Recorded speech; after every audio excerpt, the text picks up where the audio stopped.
පිටිකෝප්ප දෙකක්, ඊස්තේ හැඳි දෙකක්, සීනි මේස හැන්දක්, ලුණු චුට්ටක්, ගම්මිරිස් චුට්ටක් දාලා හොඳට මේ වගේ මික්ස් කරගන්න. ඊට පස්සේ ඔයිල් මේස හැන්දක් දාලා ඒකත් මික්ස් කරගෙන ලා උණු වතුරේ මේ වගේ විනාඩි 5ක් විතර හොඳට මානා ගන්න. මෙන්න මේ ගානටවත් ඇනිලා තියෙන්න ඕනේ. හොඳට මේක සීල් වෙන්න වහලා පැය දෙකකින් පස්සේ මේ ගානට වගේ පිපිලා එනවා. ඊට පස්සේ ඩෝ එක මේ වගේ බෝල වලට වෙන් කරගන්න. මෙන්න මේ වගේ රොටි ටික හදාගෙන ඒ රොටි වල සයිඩ් එකෙන් පොඩ්ඩක් මේ වගේ කට් කරගන්න. ඊට පස්සේ තම්බගත්ත චිකන් ටික ඔයිල් චුට්ටක් දාලා හොඳට ෆ්‍රයි කරගන්න. මෙන්න මේ ගානට ෆ්‍රයි වෙලා තියෙනවානේ.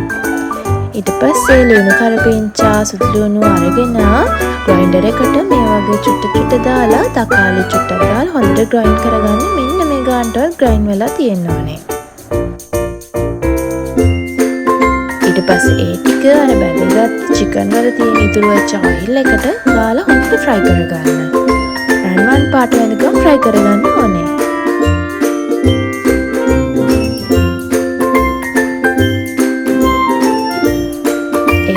එකට මිරිස්, කහකුඩු, ගම්මිරිස් දාලා හොඳට මික්ස් කරගන්න.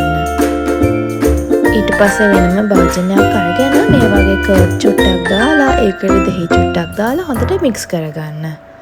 ඊට පස්සේ අර අපි ටෙම්පරාදු කරගත්ත මේ කර්ඩ් එකට අපි chili දාලා ටෙම්පර් කරගත්ත කරි එකයි බදගත්ත චිකන් එකයි දාලා මෙන්න මේ වගේ කලවම් කරගන්න ඕනේ.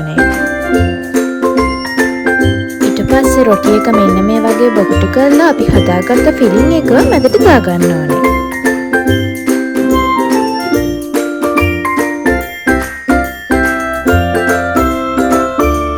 මෙන්න මේ වගේ තමයි